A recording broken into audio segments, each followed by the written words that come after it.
नमस्कार। World news में आज ईरान और अमेरिका के बीच जंग तय मानी जा रही है। बातचीत बंद है। बातचीत के नाम पर एक दूसरे को धमकाया जा रहा है। जंग की चेतावनी दी जा रही है।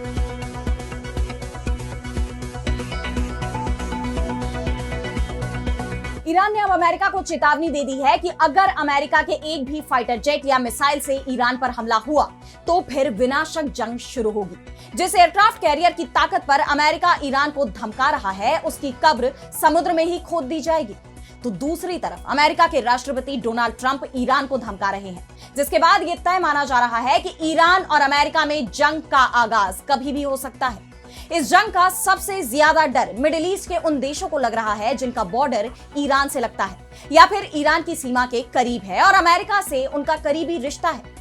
तो जंग की आशंका से मिडिल ईस्ट में मची उथल पुथल पर हम करेंगे विस्तार से चर्चा। लेकिन आइए जरा उन खबरों को भी देख लें जिन पर आगे होगी बात। अमेरिकी राष्ट्रपति की टैरिफ धमकियों के खिलाफ मुस्लिम देश एकजुट। ओआईसी के 57 देशों को मिला चीन का साथ। कहा नहीं लौटने देंगे जंगल राज का कानून। अमेरिका और यूरोप में बढ़ा तनाव। नेटो चीफ रूटे बोले अकेले अपनी रक्षा नहीं कर सकता यूरोप। उधर यूरोपियन यूनियन ने भारत के साथ कर लिया बड़ा समझौता।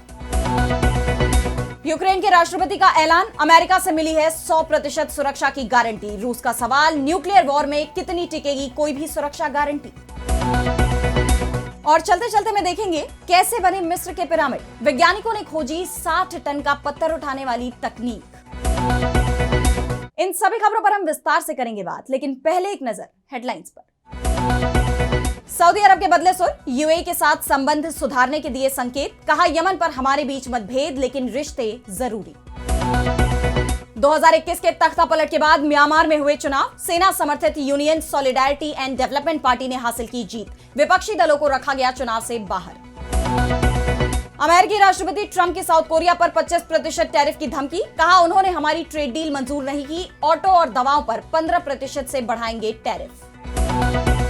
भारत ने पाकिस्तान को यूएनएससी में दिया जवाब। ऑपरेशन सिंदूर को लेकर झूठा बयान देने के लगाए आरोप। कहा भारत और उसके लोगों को नुकसान पहुंचाना उनका एकमात्र एजेंडा। तो ईरान पर हमले का यह सही वक्त है। अमेरिकी खुफिया एजेंसियों ने डोनाल्ड ट्रंप को मैसेज भेज दिया है। अमेरिकी मीडिया हाउस न्यूयॉर्क टाइम्स दावा कर रहा है कि ट्रंप को जो खुफिया जानकारी दी गई है उसमें कहा गया है कि सरकार पर ईरान के supreme leader ayatollah Ali Khamenei की पकड़ भले ही मजबूत हो, लेकिन ईरान की जनता में उनकी लोकप्रियता पहले जैसी नहीं रह गई है। इस वक्त खामेनेई देश के अंदर कमजोर स्थिति में है। मौका अच्छा है। अमेरिकी सेना ने तैयारी भी पूरी कर ली है। हमला बोल देना चाहिए। अमेरिका का aircraft carrier USS Abraham Lincoln 3 warships के साथ पश्चिम एशिया में पहुंच चुका है। हमले के लिए पोजीशन ले चुका है। अब ईरान को और समय नहीं देना चाहिए, जिसके बाद ये दावे भी शुरू हो गए हैं कि अमेरिका इसी सप्ताह ईरान पर हमला कर सकता है। दिन और समय अमेरिका के राष्ट्रपति को चुनना है और शायद वो इसका चुनाव भी कर चुके हैं। ट्रंप का बदला हुआ रुख भी इसी के संकेत दे रहा है। अब वो ईरान को धमकाने लगे हैं, लेकिन ईरान ट्रंप की धमकियों के सामने झुकने को तैयार नहीं दिख रहा है। खामेनेई सरकार ने अमेरिका को उल्टा धमकी दे दी है कि अगर हमला हुआ तो जो जवाब मिलेगा वो अमेरिका ने सपने में भी नहीं सोचा होगा। वैसे भी अमेरिका में इतनी ताकत नहीं है कि वो ईरान पर सरप्राइज अटैक कर पाए या कोई निर्णायक हमला कर सके। अगर अमेरिका ईरान को हल्का मानकर हमला करने की गलती करता है तो ट्रंप को जिंदगी भर इसका पछतावा होगा। निर्णायक हमला तो दूर की बात है, अगर अमेरिका ने सीमित कार्रवाई भी करने की कोशिश की तो चीजें ट्रंप के हाथ से निकल जाएंगी। ईरान जो धमकी दे रहा है उसका असर अमेरिका तक दिखाई भी दे रहा है। अमेरिका को सबसे ज्यादा डर ईरानी ड्रोन का लग रहा है। ईरान की आर्मी रिवॉल्यूशनरी गार्ड ने ड्रोन से लिया गया एक क्लोजअप फुटेज जारी किया है, जिसके सहारे उसने साफ कर दिया है कि वो अमेरिकी जंगी यूएसएस अब्राहम लिंकन पर बेहद करीब से नजर रख रहा है। अगर अमेरिका का कोई भी फाइटर जेट इस जहाज से उड़ा और ईरान को खतरा दिखा तो ईरान सैकड़ों की संख्या में आत्मघाती ड्रोन इस पर दाग देगा। ईरान की इस चेतावनी का अब असर भी दिखाई दे रहा है। फॉक्स न्यूज से बात करते हुए ड्रैगन फ्लाई के सीईओ और को फाउंडर कैमरन चेल ने अमेरिका को खतरे की चेतावनी दे दी है। उन्होंने कहा है कि ईरान के कम लागत वाले ये ड्रोन बेहद खतरनाक है। ये USS Abraham Lincoln strike group के साथ साथ हाई वैल्यू वाली अमेरिकी नौसेना के लिए भी खतरा है। अगर सैकड़ों की संख्या में ये ड्रोन अमेरिकी युद्धपोत पर हमला करते हैं तो उनमें से कुछ ड्रोन अपने निशाने पर गिरेंगे, जिससे युद्धपोत पर विनाश हो सकता है। ईरान ने साफ कह दिया है कि अगर जंग हुई तो भयानक विनाश होगा और सबसे ज्यादा विनाश इजरायल में दिखेगा। और इसका असर मिडिल ईस्ट में अमेरिकी ठिकानों पर भी दिखाई देगा। ईरान की इस चेतावनी का डर मिडिल ईस्ट में अमेरिका के सहयोगियों के अंदर दिखाई दे रहा है। सऊदी अरब तो पहले से ही अमेरिका को चेतावनी दे चुका था कि ईरान से दूर रहें। अगर अमेरिका ईरान पर हमला करेगा तो सऊदी अरब कोई मदद नहीं करेगा, यहां तक कि अपनी जमीन और आसमान का इस्तेमाल भी अमेरिका को नहीं करने देगा। और अब यूएई ने भी अमेरिका से साफ कह दिया है कि अगर ईरान पर हमला होता है तो वो भी अपनी जमीन, आसमान और समुद्र का इस्तेमाल अमेरिका को नहीं करने देगा। एक तरफ जहां मिडिल ईस्ट में अमेरिका को समर्थन नहीं मिल रहा है, तो वहीं ईरान का समर्थन बढ़ता जा रहा है। हिजबुल्लाह ने साफ कर दिया है कि जंग में वो ईरान के साथ मिलकर लड़ेगा। हिजबुल्लाह चीफ नईम कासिम ने कहा कि जंग में हम ईरान के साथ रहेंगे और जवाबी कार्रवाई करेंगे। फिलहाल अब सभी की नजरें अमेरिका पर टिकी हुई हैं कि वो क्या फैसला लेता है। वैसे कूटनीतिक रास्ता पूरी तरह से बंद नहीं हुआ है, लेकिन जिस तरह से अमेरिका ईरान की घेराबंदी कर रहा है और बातचीत पूरी तरह से बंद चल रही है, उससे कूटनीति का रास्ता अब मुश्किल दिख रहा है। मिडिल ईस्ट बड़ी जंग की आहट सुन रहा है। और अब बढ़ते हैं अगली खबर की तरफ, जहां हम बात करेंगे अमेरिका के खिलाफ चीन की बड़ी तैयारी की। तो आपने देखा कि ईरान पर हमले की आशंका को लेकर कैसे मिडिल ईस्ट के देशों में चिंता बनी हुई है। सऊदी अरब और यूएई जैसे मुस्लिम देश अमेरिका को सपोर्ट करने से साफ इनकार कर चुके हैं। उनकी चिंता इस बात को लेकर भी बनी हुई है कि अमेरिकी राष्ट्रपति डोनाल्ड ट्रंप टैरिफ को हथियार के तौर पर दूसरे देशों के खिलाफ इस्तेमाल कर रहे हैं। ऐसे में 57 देशों वाला इस्लामिक सहयोग संगठन यानी ओआईसी अमेरिका के खिलाफ रुख अपनाए हुए है।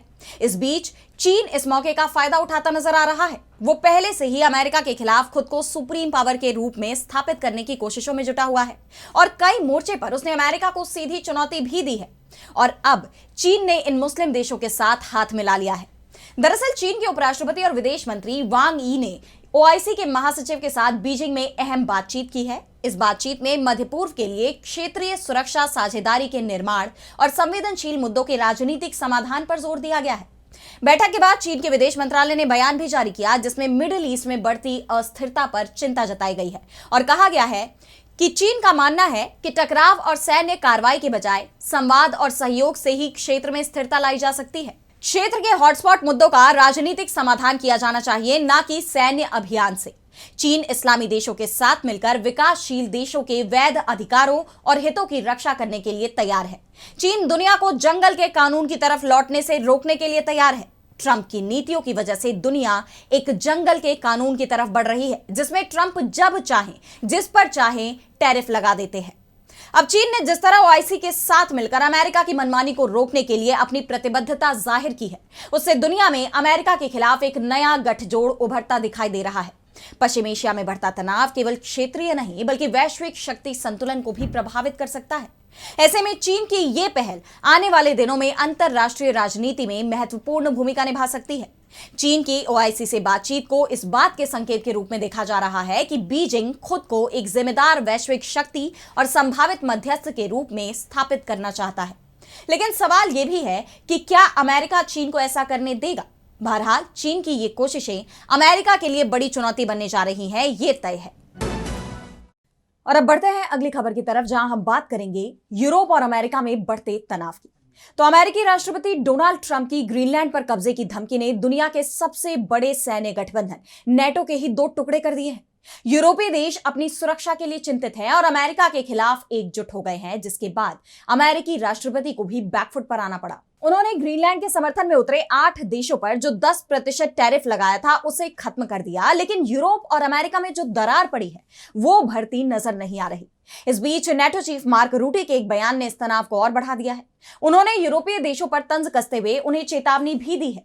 ब्रुसेल्स में यूरोपीय संसद को संबोधित करते हुए रूटे ने कहा कि यूरोप अमेरिका के बिना खुद की रक्षा नहीं कर सकता। अगर वे हकीकत में अकेले ही ऐसा करना चाहते हैं तो उन्हें अपने रक्षा खर्च को 10% तक बढ़ाना होगा, अपनी परमाणु क्षमता का निर्माण करना होगा, जिसकी लागत अरबों यूरो होगी। अभी नेटो के खर्च में यूरोपीय देशों का कुल योगदान केवल 30% है, जो देशों की जीडीपी का औसतन 2% है। 70 साल बाद भी यूरोप अमेरिकी सैन्य शक्ति पर निर्भर है। अमेरिका के बिना यूरोप अपनी आजादी का सबसे बड़ा गारंटर अमेरिकी परमाणु सुरक्षा कवच खो देगा। तो हाँ, फिर गुड लक। रूटे ने यूरोपीय देशों को सिर्फ चेतावनी ही नहीं दी, बल्कि उन्होंने ट्रंप के आर्कटिक क्षेत्र और ग्रीनलैंड की मजबूत रक्षा की रणनीति का समर्थन भी किया, जिसके बाद सवाल ये उठ रहे हैं कि क्या यूरोप वाकई में ये रिस्क लेना चाहता है। वैसे फिलहाल तो उसके रुख से साफ है कि वो अमेरिका से अलग अपनी आर्थिक और सुरक्षा नीतियों को मजबूत करने में जुटा हुआ है, जिसमें भारत के साथ मदर ऑफ ऑल डील्स भी शामिल है। यानी यूरोप अब एशिया की तरफ झुकाव बढ़ा रहा है। यूरोपीय आयोग की अध्यक्ष उर्सुला वॉन डेर लेयेन ने इस मुक्त व्यापार समझौते यानी एफटीए को ऐतिहासिक बताया है, लेकिन अमेरिकी राष्ट्रपति डोनाल्ड ट्रंप इस पर भड़के हुए हैं, क्योंकि अमेरिका का कहना है कि यूरोपीय देश खुद के खिलाफ चल रही जंग को फंड कर रहे हैं। अमेरिकी वित्त मंत्री स्कॉट बेसेंट ने इसे लेकर कहा कि अमेरिका ने रूस से तेल खरीदने के कारण भारत पर 25% टैरिफ लगाया है। इसके बावजूद यूरोपीय देशों ने भारत के साथ बड़ा ट्रेड एग्रीमेंट साइन कर लिया। यूरोपियंस असल में अपने ही खिलाफ जंग को फाइनेंस कर रहे हैं। अब देखना यह होगा कि यूरोप और अमेरिका के बीच बढ़ती ये खाई क्या भर पाएगी, या दोनों के बीच का तनाव वर्ल्ड ऑर्डर में बदलाव लेकर आएगा। और अब अगली खबर में बात करेंगे रूस यूक्रेन युद्ध की। तो हाल ही में अबू धाबी में रूस और यूक्रेन के बीच सीजफायर को लेकर पहली बार सीधी बातचीत हुई। 2 दिन तक चली इस बातचीत में अमेरिका ने भी हिस्सा लिया, लेकिन सीजफायर पर सहमति नहीं बन पाई। कारण था जमीन पर कब्जे की दावेदारी। रूस कब्जा की गई जमीन छोड़ने को तैयार नहीं है, तो जेलेंस्की रूस की दावेदारी मानने को तैयार नहीं थे, जिसके चलते जंग तो नहीं रुकी, लेकिन जेलेंस्की इस बात से जरूर खुश दिखाई दे रहे थे कि अमेरिका की तरफ से उन्हें 100% सुरक्षा की गारंटी दी गई है। लेकिन यह गारंटी कब से शुरू होगी, यह जेलेंस्की ने नहीं बताया, क्योंकि सुरक्षा गारंटी के लिए जरूरी है पहले सीज फायर हो। और अगर सीज फायर हो भी जाता है तो क्या अमेरिका की सुरक्षा गारंटी रूस से यूक्रेन को बचा पाएगी? रूस ने तो अमेरिकी गारंटी पर ही सवाल उठा दिए हैं। रूसी राष्ट्रपति पुतिन के करीबी और पूर्व राष्ट्रपति दिमित्री मेदवेदेव का एक बयान सामने आया है, जिसने पूरे वर्ल्ड पॉलिटिक्स में सनसनी मचा दी है। उन्होंने कहा है कि दुनिया की अस्थिरता को देखकर लगता है कि ज्यादा से ज्यादा देश परमाणु हथियारों को हासिल होने की दिशा में काम करेंगे। कई देशों के पास मिलिट्री न्यूक्लियर प्रोग्राम चलाने की टेक्निकल क्षमता है और कुछ इस क्षेत्र में रिसर्च कर रहे हैं। यह शायद इंसानियत के हित में ना हो। न्यूक्लियर हथियार संघर्षों में खतरा बढ़ाते हैं, लेकिन वे दूसरे देशों के खिलाफ खतरनाक इरादे रखने वाले किसी भी व्यक्ति के दिमाग में डिटरेंट का काम करते हैं। सामूहिक विनाश के हथियार ही राष्ट्रीय सुरक्षा की एकमात्र पक्की गारंटी है। दिमित्री मेदवेदेव ने साफ कर दिया है कि परमाणु हथियारों के बिना यूक्रेन को कोई भी सुरक्षा नहीं दे सकता। यानी अमेरिका की सुरक्षा गारंटी पर अगर यूक्रेन खुश हो रहा है तो उसे सपने देखते रहना चाहिए, क्योंकि वक्त आने पर यूक्रेन का यह सपना जब टूटेगा तो उसे हकीकत का एहसास हो जाएगा। मेदवेदेव ने अमेरिकी सुरक्षा गारंटी पर सवाल उठाए हैं, तो यूक्रेनी राष्ट्रपति जेलेंस्की का कहना है कि यूक्रेन के लिए अमेरिकी सुरक्षा गारंटी से जुड़ा प्रस्ताव 100% तैयार हो गया है। यह सुरक्षा प्रस्ताव यूक्रेन की संप्रभुता और भविष्य की सुरक्षा के लिहाज से बेहद अहम है। यूक्रेन अब अपने साझेदार देशों से इस दस्तावेज पर हस्ताक्षर की तारीख तय होने का इंतजार कर रहा है। दस्तावेज पर साइन होने के बाद इसे अमेरिकी कांग्रेस और यूक्रेनी संसद में मंजूरी के लिए भेजा जाएगा। और वो यही नहीं रुके, जेलेंस्की ने 2027 तक यूरोपीय संघ की सदस्यता हासिल करने के यूक्रेन के लक्ष्य को भी दोहराया है। उन्होंने यूरोपियन यूनियन की सदस्यता को आर्थिक सुरक्षा की गारंटी करार देते हुए कहा कि यह यूक्रेन को लंबे समय में स्थिरता देगी। जेलेंस्की अपनी तरफ से सकारात्मक रुख अपनाए हुए हैं, जिसे देख माना जा रहा है कि रूस और यूक्रेन के बीच करीब 4 साल से जारी जंग खत्म करने की कोशिशें और तेज हो गई हैं। लेकिन सवाल यह है कि यूक्रेन के इस प्रस्ताव को रूस की सहमति मिलेगी, क्योंकि यह तो सभी को पता है कि युद्ध विराम तभी होगा जब रूस को सभी शर्तें मंजूर होंगी, या यह भी कहा जा सकता है कि जब रूस की सभी शर्तें यूक्रेन मान लेता है। और जब तक सीजफायर नहीं होगा तब तक यूक्रेन को ना तो सुरक्षा की गारंटी मिल पाएगी और ना ही उसे यूरोपीय यूनियन में जगह मिल पाएगी। और अब चलते चलते मैं बात करेंगे पिरामिड की। तो मिस्र के पिरामिडों को लेकर हम सबके मन में हमेशा से ही एक सवाल रहा है कि आखिर बिना क्रेन और मशीनों के ये 60-60 टन के पत्थर इतनी ऊंचाई तक आखिर कैसे पहुंचे। और अब वैज्ञानिकों ने इस हजारों साल पुराने राज से पर्दा उठा दिया है, और यकीन मानिए इसके बारे में आप जितना जानेंगे उतना ही हैरान होते जाएंगे। ये वो वक्त था जब आज से हजारों साल पहले ना तो कोई बिजली थी, ना क्रेन था और ना ही कोई ट्रक। फिर भी मजदूरों ने 60 टन के पत्थरों को ऊंचाइयों तक पहुंचा दिया। डॉक्टर साइमन एंड्रियास श्यूरिंग की रिसर्च कहती है कि इसके पीछे काउंटर वेट नाम की एक बहुत ही सरल लेकिन जीनियस तकनीक थी। तो आइए समझते हैं कि यह सिस्टम कैसे काम करता था। इसे समझने के लिए अपने बचपन के सीसॉ झूले को याद करें। जब एक भारी बच्चा नीचे बैठता है तो दूसरी तरफ बैठा हुआ हल्का बच्चा अपने आप ऊपर उठ जाता है। पिरामिड बनाने के लिए भी इसी तरीके का इस्तेमाल किया गया। सबसे पहले अंदरूनी ढलान बनाए गए, यानी पिरामिड के अंदर खास ढलान वाले गलियारे बनाए गए थे। ये सिर्फ चलने के रास्ते नहीं बल्कि पत्थरों की आवाजाही के लिए बने रास्ते थे। उसके बाद पुली और रस्सियों की भूमिका आती है। तो वैज्ञानिक मानते हैं कि पिरामिड के ऊपरी हिस्सों में मजबूत पुली यानी घिरनी लगाई गई थी। और सबसे ज्यादा महत्वपूर्ण, वजन का खेल।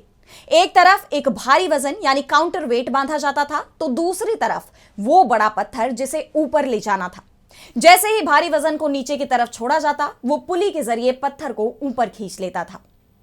अब तक तो दुनिया मानती थी कि पिरामिड को बाहर से एक एक पत्थर चढ़ाकर बनाया गया है, लेकिन इस नई खोज ने यह इशारा किया है कि इसे अंदर से बाहर की तरफ बनाया गया। यानी सबसे पहले बीच का ढांचा तैयार हुआ, फिर पुली सिस्टम की मदद से पत्थरों को अंदरूनी रास्तों से ऊपर ले जाकर बाहर की तरफ सेट किया गया। यही वजह है कि वो हर 60 सेकंड में एक पत्थर लगाने में कामयाब रहे।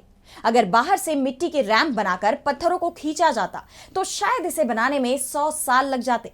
यानी देखा जाए तो मिस्र के लोगों ने यह साबित कर दिया कि भले ही संसाधन में, तकनीक में वो हमसे काफी पीछे थे, लेकिन सही तरीके का इस्तेमाल कर उन्होंने कुछ ऐसा बनाकर दिखा दिया है कि आज हजारों साल बाद भी लोग इसे देखकर दांतों तले उंगली दबा लेते हैं। तो कैसी लगी आपको ये रिपोर्ट, हमें कमेंट सेक्शन में बताइए। लेकिन फिलहाल आज इस वर्ल्ड न्यूज में इतना ही। देश दुनिया की तमाम बड़ी खबरों के लिए आप देखते रहिए डीबी लाइव और मुझे दीजिए इजाजत। नमस्कार।